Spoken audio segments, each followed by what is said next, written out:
Hey everyone, I'm Jimmy Clark. This is Commentary Track presented by Triple C Collective. With me today is my co-host, Ed Norton? not related to the actor. No. No. I mean, striking resemblance, not gonna lie. Of course. But today we will be actually doing a comparison on Commentary Track about Y the Last Man. In my hands here is the first trade paperback, or book one, as they call it. This has been, this has been a long time coming for this. Yeah. I think it was back in maybe 2007. Actually, when we first started, right before we started getting into reading these, they announced the movie with Shia LaBeouf. And we were huge fans. Shia was kind of having a moment because this was big time. This was after Indiana Jones and Transformers and stuff. He was having his moment. And before he had his crazy kind of beating up everybody on the streets. Yeah, downfall. No offense if Shia sees this. We still Sorry. support you and get better. Yeah. Anyhow, Y the Last Man has finally been turned into a live-action TV series. Again, they tried doing it in film, and I think somewhere around maybe 2013, 2014, they first started bringing this to series, which, in my opinion, is the best place for this. I don't think you can do this story justice in any capacity in 6 hours. No, I mean... No, even if you did kind of a trilogy sort of thing, you try to wrap this up. I mean, there's 10 total trades. I don't think you could do those 10 trades of the story in even a 3 hour 3 hour 3 movie series, so 9 hours total. I don't think you could do it. Yeah. There's a lot to it. There's a lot to it, and there's a lot of stuff in there that not many people have touched on. So I mean, right? Yeah, I think going into a live series is perfect for it. Absolutely agree. It's the best way to live in this world with these characters that have encapsulated us. No, that's not the right word. Enthralled us for years now, basically. Yeah. So let's get into a little bit of our cast of this wonderful series. Now, today we will be talking about the first episode of Y the Last Man, again, in comparison to the first trade paperback. So let's start off with, I wrote down who I thought would be the 4 main characters from comic to show that I kind of felt after watching. I made this list after watching. So after watching and who I kind of feel are our main characters, this is kind of who I feel that we'll start out with. Just a quick side note. Besides Diane Lane, I have no idea who any actor is, and I apologize for that. I thought you guys were all great, and we will get into that. But I only know Diane Lane's name. Fair enough. And if I didn't, that is a big issue that I don't know her name. So to be fair, I know Diane Lane as well. I don't know her personally, but yes, I know her work. I know her work. But no, Ashley Romans, who plays 355, she's new to me as well. Ben Schnitzer, I think I said that right. Maybe. If not, I'm sorry, Ben. You're great as York. He's love him, dude. The beard, the look, no. It's not even just that. The look is perfect. It is that subtle lisp that he has. And that personifies how I envisioned York. It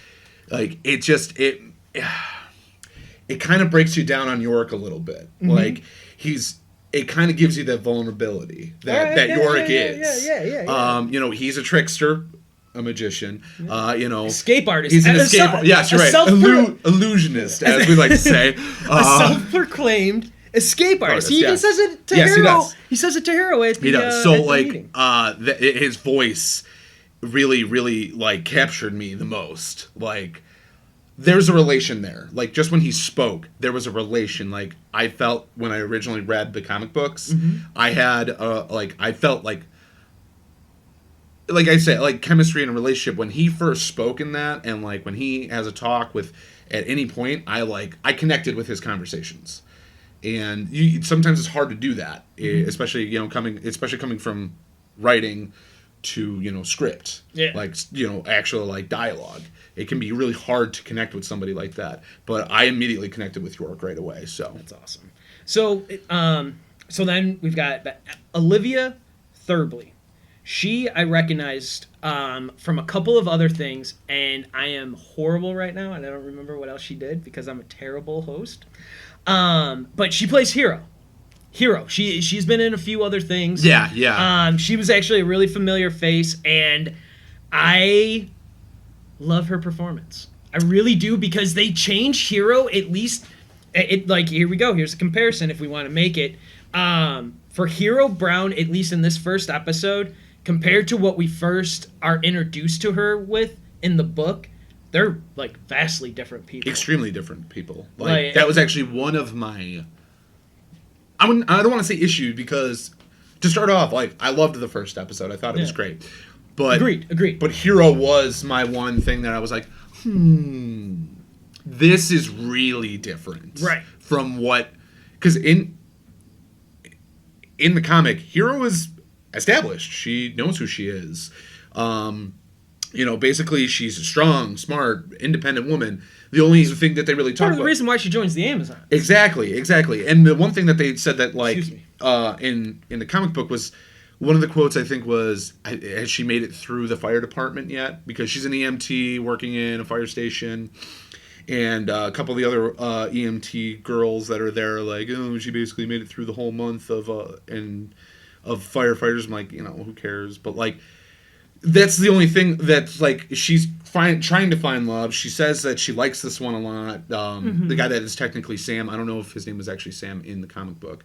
But, I mean, compared to the TV show, she's kind of like she's a broken down woman. Like, they say, she's got... she's picking her pieces up, putting herself back together. Yeah, she's going to meetings. So, like, it's just a huge... That's the biggest difference. Let's not, not talk about the elephant in the room. She has a DUI in this, which isn't something that I remember as, like, in a background of her. No. So we kind of see her in this, like, weird recovery period that, like, what totally goes to what you were talking about of, like, she's kind of not established in who she is, or kind of, like, in that, like, strength of that we saw in the comic. But what we're getting here is like a different kind of strength. We're seeing her story of strength. And again, this is what we're doing. It's a commentary track. It's a comparison story. What we're doing at the comparisons that the changes that they made from Hero even before right now the words that are coming out of my mouth, I thought it really bothered me. But as I've been thinking about it, I've watched this episode 3 times. To say that I don't like this episode would be a lie. Yeah. To say that I'm not in on this show would also be a very big lie. But with Hero, I'm actually here for this. I'm here for this little bit of a change, because obviously, you're never going to get a direct adaptation, and I don't think I would want a true direct, taking every little bit of piece, taking the page and putting it on screen, because... The beauty of this world is that it's lived in, and you can jump into this world and find these new connections to these characters, and that's kind of what I'm finding with Hero in this. Is that normally I would be like kind of off put by it, because it's like you kind of got a DUI, you're kind of a homewrecker with this other guy, like I don't know why I'm here to like you, but I'm here to learn to like you. So the reason I thought that there might have been such a difference from the comic to the live series with Hero's story is this is actually more of a reason and more of a driving force for her to become part of the Amazons. Yep. So she is a broken story in the live action. Purpose. Yeah, this is... You are strong. Yeah, you are better. Yeah, that's exactly what's going to happen. You're not weak. You're not fragile. Yeah. You can do these things. And it makes it makes it to the point where that's why she would join the Amazon, and then eventually she may evolve into this strong force that she is in the comic books, and how her future storylines, which we will not go into, how she progresses into those future storylines of maybe finding her identity of that strong. strong, independent woman that doesn't need to rely on other women to survive. Yeah. Because she becomes a force. Hero is an absolute force. Sorry, that is a spoiler for future things. She becomes a force to be reckoned with, and it's awesome. Yeah, it's great. She's great.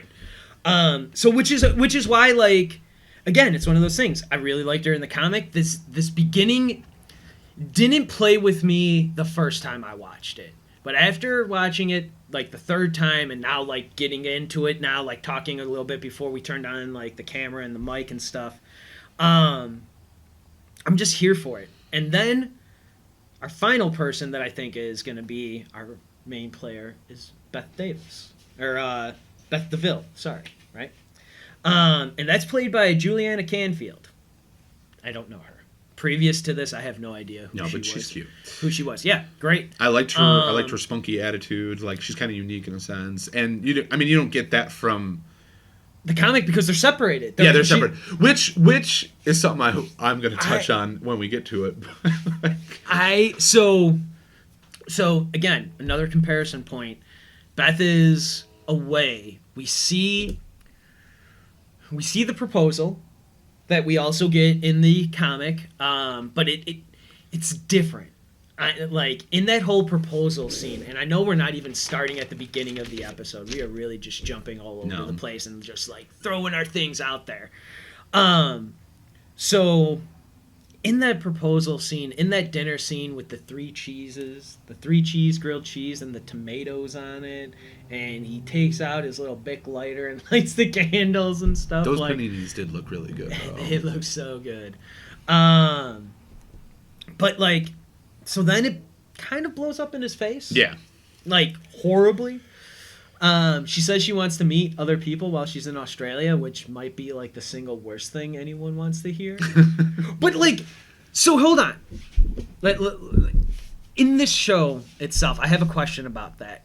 Because she turns him down for the proposal. But she says we'll see you in a couple of hours, which we know at the end of that episode doesn't happen because we see that plague has hit at that point and York is just staring out into the wilderness of seeing the decay and madness. But with Beth and seeing her and having this little bit beforehand, where did she go? Dude, that is one of the main things I wrote down. I was like, where's Beth? Like, what? Is she on a plane to Australia at this point? But here's the thing. I thought about that too. I was like, what if she just decided to jump ship and leave for Australia early? In the comic book, they bring that up about how trains, automobiles, even sometimes boats are the main transportation because there was probably 5,000 different planes in the air, and 98% of them are male pilots. So majority of all of them. And in the time frame of when York falls asleep and wakes up, that plane isn't even it's in the middle of the ocean. Yeah. So if that were the case, Beth's dead. Yes. And we don't got a storyline for her. So that can't be it. But then again, the main question of this episode for me is, where did Beth go? Because, okay, so here we go. This is one of my... This is something that bothered me at the beginning of the episode. Or I shouldn't say bothered me. This is something I don't know if I agree with how they opened it. And they start with the 3 weeks of the devastation of the world, and like the dead bodies everywhere. You see a dude in a gas mask. It's really basically everything like we were talking about before we turned everything on. He was saying it basically you see that whole opening in the trailer that they it's basically the promotional trailers and like all the main trailers and stuff in there. However, like I do think it is a very haunting beginning. Oh yeah, like going from that snowy field to like the dead animals there to going into the city and stuff, and then seeing York in his gas mask and the completely digital monkey. That is a digital monkey. No monkeys were hurt in the making of Why the Ampersand looks phenomenal for CGI. It's amazing. Yeah, technology really has brought us in ridiculous. 2021. Whatever. Thank God they don't look like the wolves from was it The Day After Tomorrow? You could have used real wolves on a ship, but they used CGI. It's just Yeah, it was bad. Yeah. Anyhow, but so no, like that looks really good. This show looks very good. The little bits that we have gotten living inside the city, Beth's AA meeting that she's at. Hero. Or Hero. Sorry, I'm sorry. You're right. Hero. At her AA meeting, like, Beth wasn't in you're right. Beth wasn't there, but Hero was. Seeing that whole scene outside where York asks to borrow the money, but he is like really like not in a good place, and he shouldn't be judging his sister Hero, despite him being super judgmental to her. Like you're asking her for $100, dude. Like you have no right. You pulled her out of an AA meeting to hit your sister up that she needs to like clearly be a part of for like sentencing because her boyfriend sponsor maybe, is that who that dude was who was sitting next to her? Was like, are you kidding me? It's definitely not her boyfriend. Definitely You're probably right. Well, no. Well, I mean, she's sleeping with a married man. That's a good point. You're right. Yeah. Come on, James, get it together. But I mean, okay. So, but here's the thing. So Sam is clearly her friend, who is transgender. I didn't pick up on that right away. But really? Yeah, I didn't pick up on that right away. Yeah, it's transgender. I don't know if it's just a friend. It's not a sponsor because he makes the comment. He says that line. I'm not coming back here. Yeah, I'm not coming back. A sponsor would not say that. And if you did, you're a terrible sponsor. True. So, but no, I believe it's just Hero's friend. And yeah, I didn't pick up on it right away. But yeah, transgender. Huh. Yeah.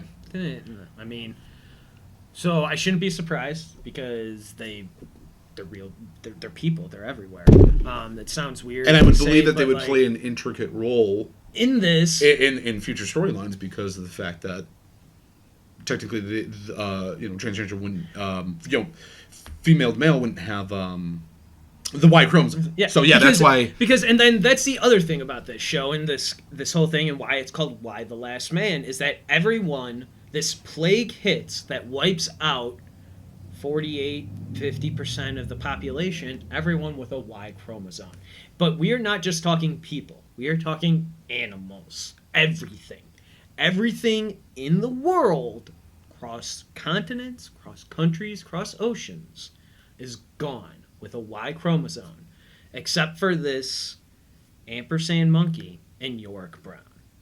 And it is such a tasteful tease throughout the whole and that is more so just knowing like the rest of the story of being a fan of the comic and stuff.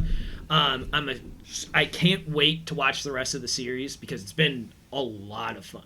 The first episode is a lot of fun, and I know that this is comparison, and some people may not like that. I'm not trying to shit on either one. We're not trying to tear down one and build up the other in its place.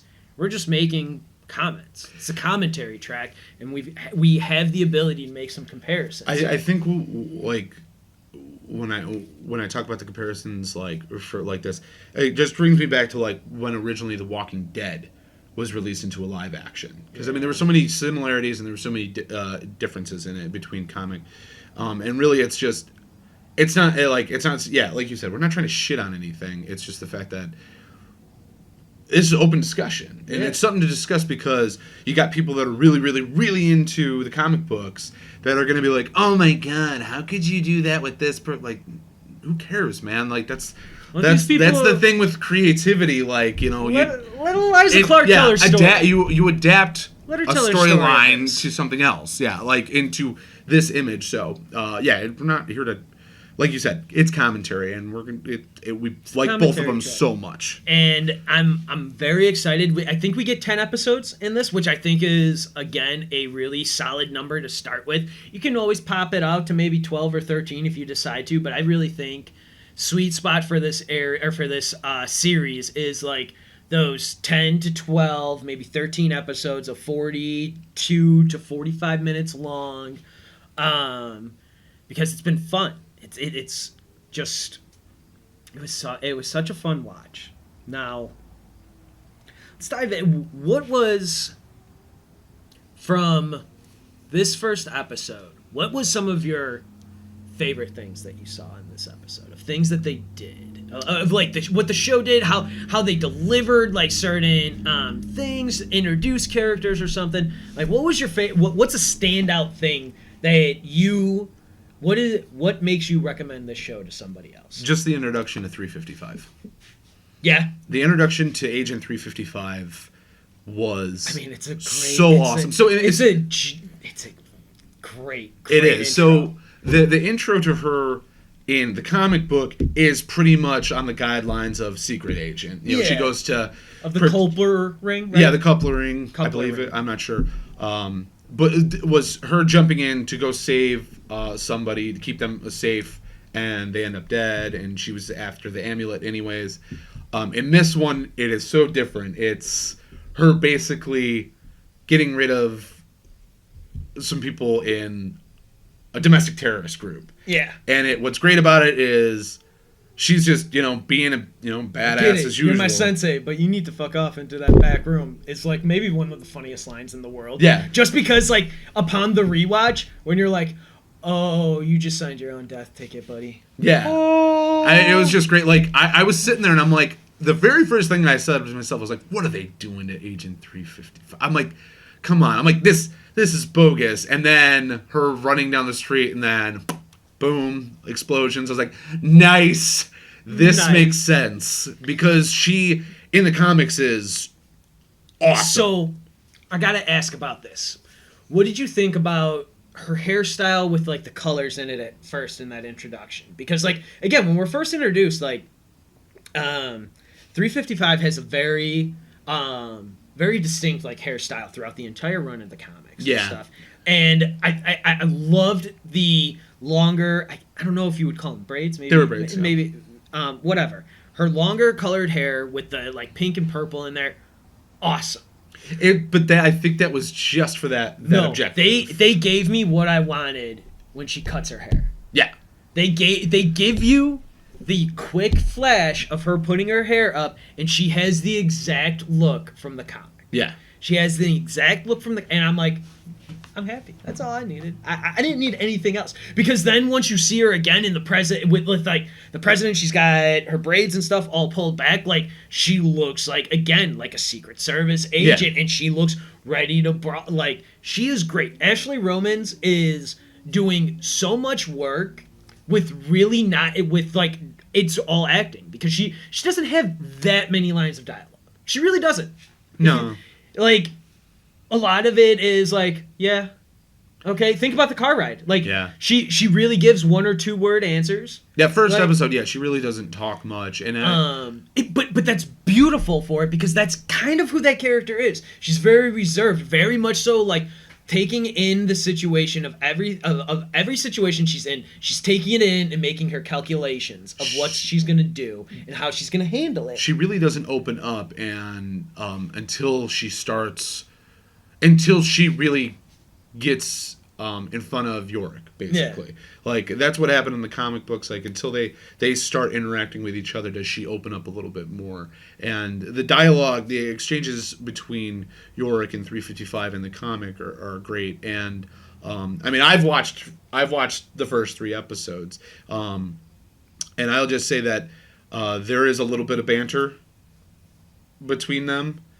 And you just know it's a great setup. Like that's what I say for this one. You'll see it, and you'll just be like, "That's a good setup.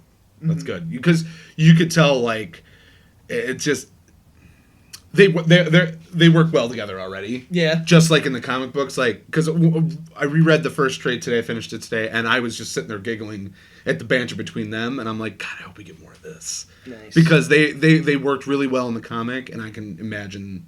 These two will work well. Like, that's one of the things. Like 355 and York have to work. Yeah. Their friendship, their relationship, the contention that they get of York being the clear joker, jester, escape artist. Yeah. Like, him clearly being that person, and 355 just being a badass special agent who will kill you 5 ways from Sunday and do it again just for fun.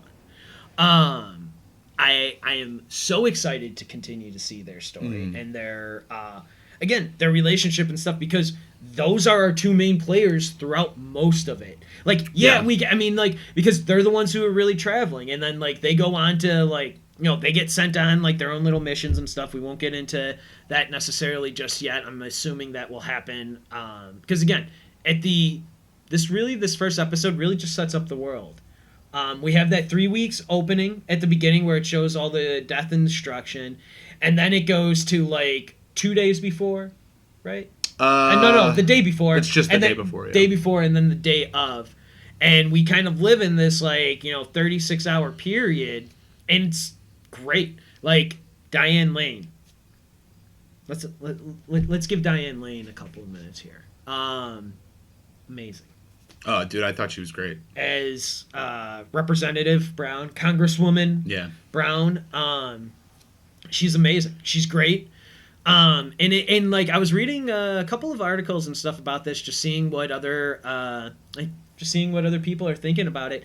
And one thing I did not realize is that they are actually beefing up her role, Diane Lane's role in this. They're giving her a lot more to play with than what her character actually has in the comic, which is a Dedoy kind of moment for me, because of course you're going to give Diane Lane more. Like, you don't get Diane Lane to do Why the Last Man unless she gets to play.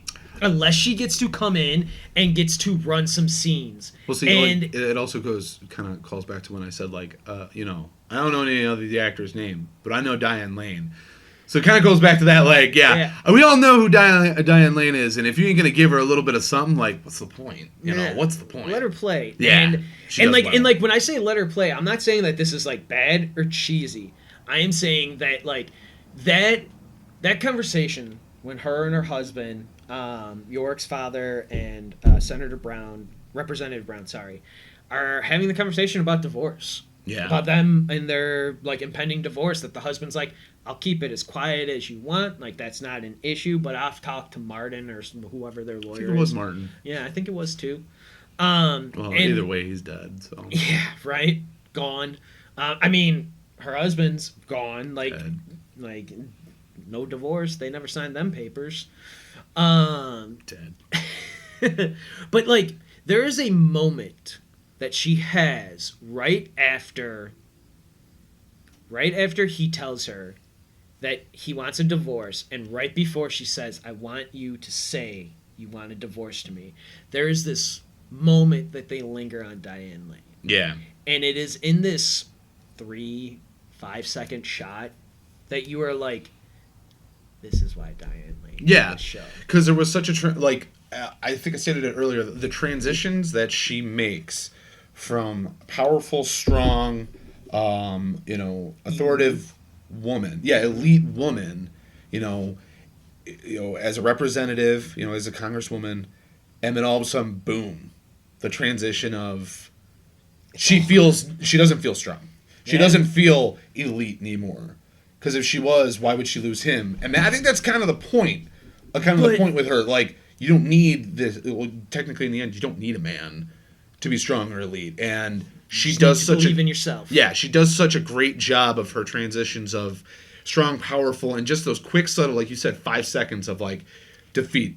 Defeat. It was just like, wow. I felt for her. Because in that moment of defeat, once she says, I want that, she changes. She changed it. I want to hear you say it. Oh, dude. Such a power move, bro. Right? Such a power move. And, like, so it's like, once you see these things and you hear these things, you're like, I'm in. They're doing it. They're giving me an adaptation that is awesome. And Eliza Clark, I've watched one episode of this show that you've, adapted to screen here, and you're doing a great job. Well, like, the thing is though, like, when it came to Diane Lane, like, we brought up the I want to hear you say it. Like, it was such a strong line.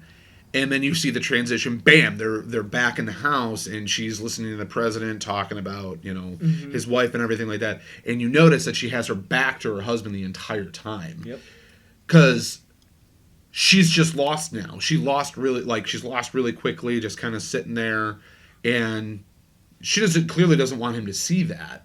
Mm-hmm. She doesn't want anyone to really see it. And, like, that part that like scene with her back to him, just like staring off into this like happy family, the president's family, almost kind of like that could have been us, or that's what I was hoping for. A weird self-reflection. And what I liked about was at the very end of that scene, you know, they all kind of like do it a plus, and she just does a lazy little cheer. She raises her glass to like, well, good for you. So, I've got to ask. So you see in that scene, once they go back in after I Want to Hear You Say It, her husband fades off screen. Yeah. Along with the music, semi-dying down. It's all dying down. It's all coming to a halt. And then, as you already talked about, she's in this moment of reflection, of seeing the things that she wanted, of what she had, or seeing the things that she had hoped to maybe get in this family from the president in front of her, because that's where they're at. They're at the president of the United States, the POTUS's house, in this, and it's just great because, again, you see in this moment, it just lingers on her right after her husband leaves, before they cut back, and you see the wife of the president, the first lady, and his daughter laughing together, and it's just this moment of that she gives. And, it's heart-wrenching. Yeah, and Lane, you're amazing. You're amazing. So we've touched on a little bit of like, I think I've said everything I want to say about Hero, and that again, I like Hero. I'm here for this weird, that I shouldn't say weird, this different story for her, this new telling of it. I'm here for this. So I did have issues with this episode. It bothered me a little bit. I thought it gave us a little bit too much background, but the more I've talked here, and the more I've thought about it after even watching it the 3 times, like, I like that they are giving, because you know what? I have those feelings as being a fan and knowing these characters already. They give us this first episode the way they do to hook in everyone. Because I am still, even with the minor issues that I would say if I had anything with it, I am still here for it. I love it. It's so good, and I can't wait for us to continue to do this with the rest of the episodes. Yeah, I mean, I know I had a couple critiques like with the episodes. I was still like completely and totally on board. I mean, like I said, I've watched the next 2 episodes. My biggest issues were basically like the opening scene. I thought maybe could have been pushed back towards the ending of it. Start off, like 3 weeks, and then how it ends with the why. Yeah, I really thought that could have been pushed back. That could have been the ending of the episode. I really liked the montage of meeting all the cutting between each of your characters, your women characters. And I think so I'm here for that. I agree that I think that as much as I liked and how much we saw in the trailer and stuff of that opening, I too agree that I think if we start with York at the beginning when he is unable to get himself out of the straitjacket, teaching magic to the kid, I think that sets up.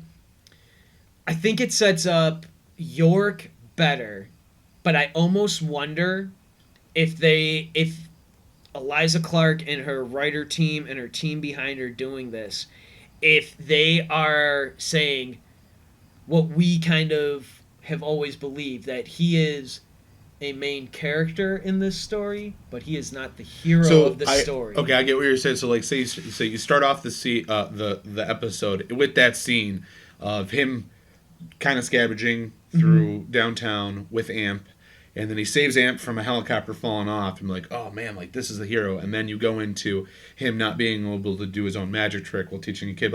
No, that's your hero. That's your hero, the escape artist that can't escape one of his own tricks. Well, I guess it's kind of this is your hero.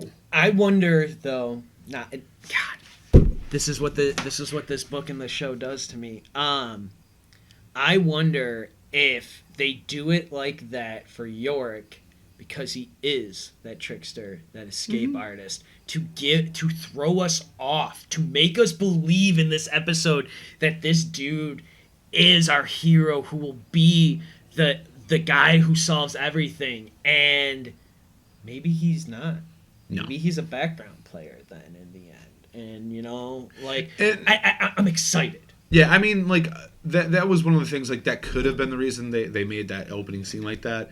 But yeah, I kind of wanted to get into like, because let's be honest, I mean the whole series is going to be revolving around more of, I mean, you introduced so many female characters right off the bat. I mean, a lot of it, almost all these storylines are going to be revolving around them throughout the entire series. Yeah. So that's why I was kind of hoping like a little bit less Yorick, and more on just these characters, which they did. They really did dive into them right off the bat. But like I said, Christine. Yeah, I thought, well, what it should be was Yorick and have like do your quick little scene with Yorick teaching the kid, do your quick scene with Yorick and Beth, and do your last scene with Yorick scavenging with Amp. Because like as I said at the beginning, like for people like us that read this stuff, like we get what's happening, we know what's happening. I know that's kind of how the comic book started off as well. They did a quick scene and then they backtracked. Yeah, and then it almost goes in sequence. Like this first episode almost goes in sequence. Every book or issue kind of jumps between about a 24 to 30, but they kind of play within 24 to 36 the hour adaptation periods. of the first episode towards the comic is pretty much almost they're very identical. Very similar on how it was set up. But that's the thing when you adapt to a TV series, like go ahead and use your creativity. Like you don't have to do that. And I'm sure that's not what they were thinking right off the bat. Like, oh well, we just gotta make it like the comic book. No, because clearly there's going to be some changes. But like that's the only thing that I really had. It wasn't even an issue. It's just like I would have preferred it. Like take that scene, put it at the end, focus on these women, give Yorick his 2 other scenes, and then boom, why the last man, and then you move into the next episode. I mean, that was pretty much the only thing that I really thought about, because other than that, I thought it was shot very well. Yeah. And like all the city stuff, like the stuff with York, the stuff with Hero outside of her AA meeting, like the sceneries and the locations and like these set pieces that we kind of get are like really great. And like, so I'm just excited to see more and see this world expand. Yeah. In this new light, in this new way, and it is super exciting. It's yeah, man. I'm enjoying this. One more thing about Diane Lane. I love that she gets top billing in this. Yeah, well, it's Diane Lane. But it also it also leads me to believe that a little bit more of like that beginning in like how we were just talking about, like we might have had some issues we thought it should be put back, but I think the idea of kind of like playing this joke that like York's going to be this huge hero, I don't think they're going to do it that way, and it'll be interesting to see how they develop the rest of York now. I wonder if they will. I just wonder what they will do with him, and I'm super excited. Do you have, I don't know, I guess any closing arguments, closing comments you kind of want to make about this? No, I mean, basically, like I said, I've seen the next 2 episodes. I kind of have a theory of what's going to happen with some of the characters. I do have to say though that next episode, do you think we should just knock out 2, 3, and 4together? Well, no, Catch up on everything. We can do it however. I mean, I'm fine with it, man. But like, I think I do want to say though that we brought up Beth and Yorick and everything. Like, where did Beth go and stuff like that.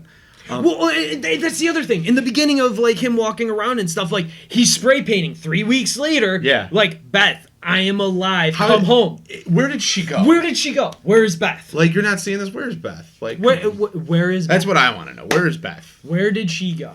And if she is in Australia, how? She can't be in Australia.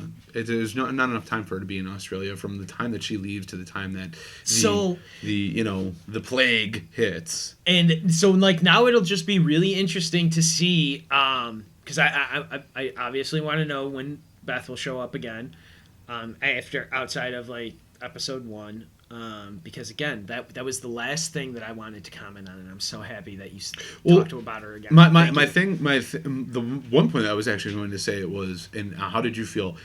Were you as in much awkward pain as I was during the Beth and Yorick dinner proposal? Were you? Because it hurt. Dude, when it she hurt. Starts I picked up on it right away, and Yorick, as does the guy? What's the guy's name?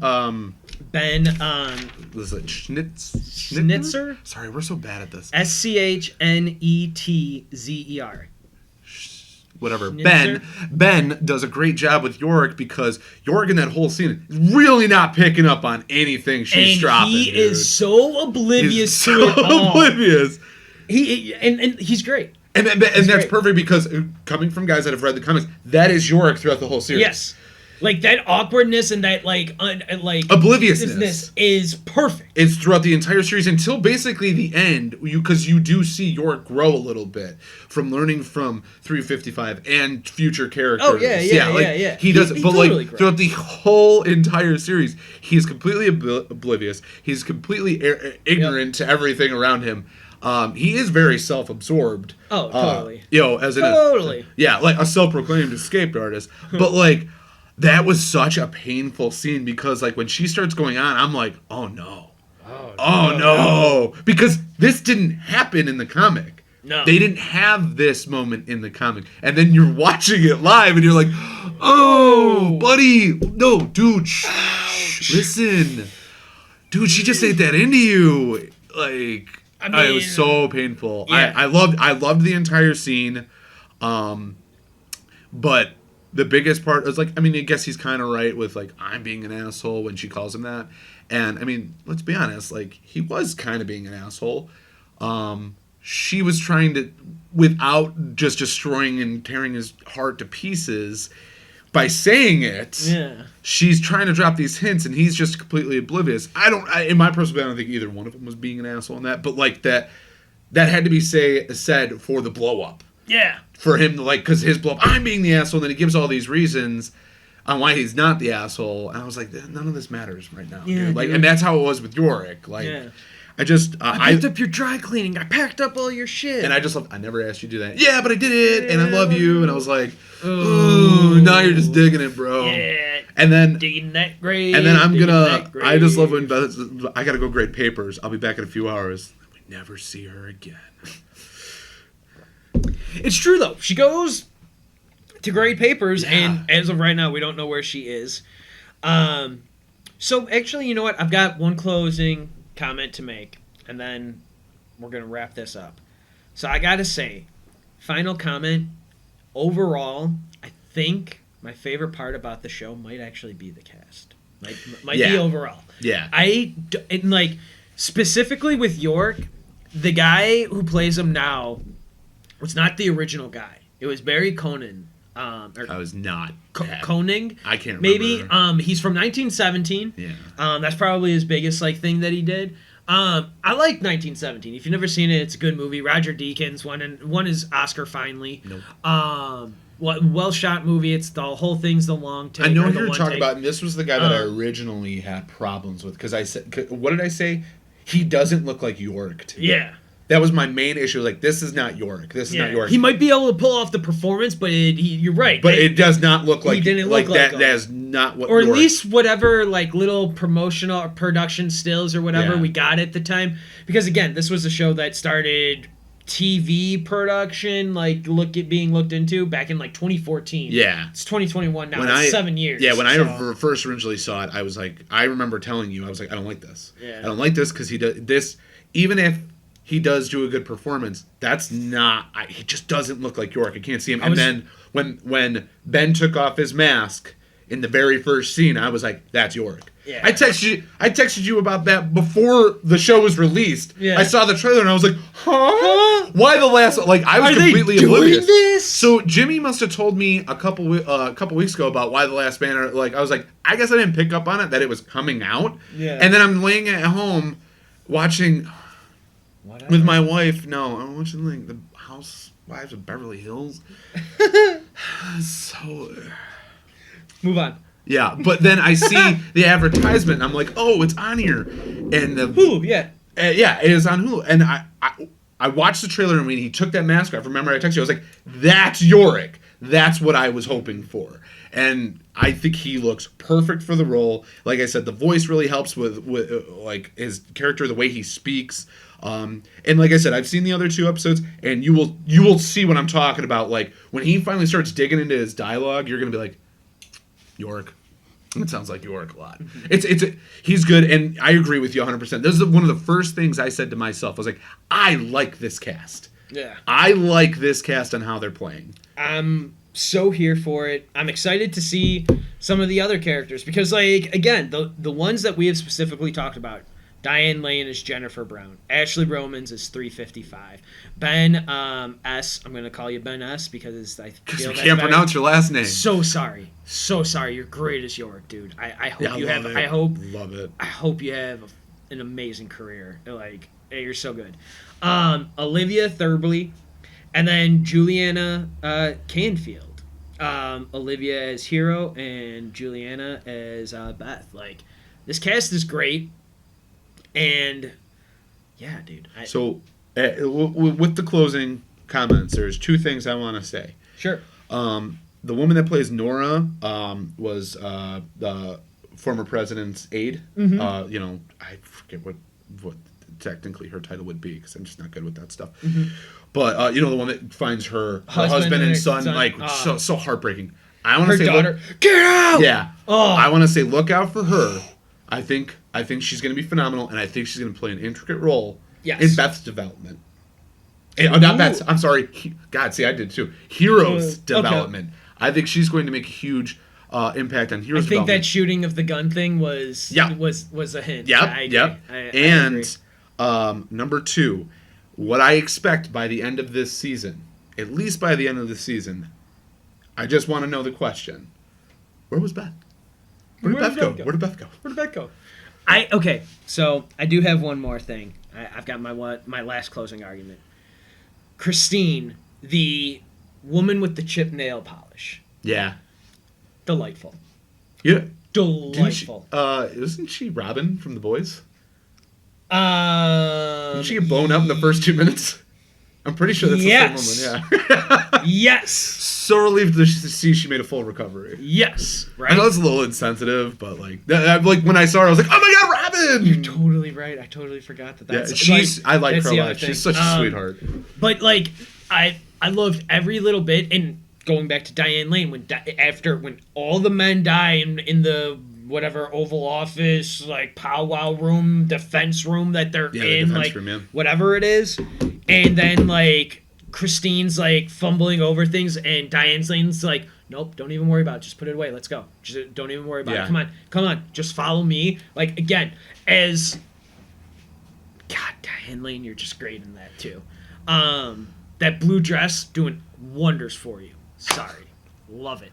But Christine in the way that she handles like Christine, in that whole scene of like how she's like and like being like just on it, like being like no, I need to get my people safe and then we can worry about it. But right now my goal is to get my people safe right now and usher them out and be that assertive leader woman that like we know her to be later on in the comics and all that stuff. That we're seeing this like real development of being like no. She is a player.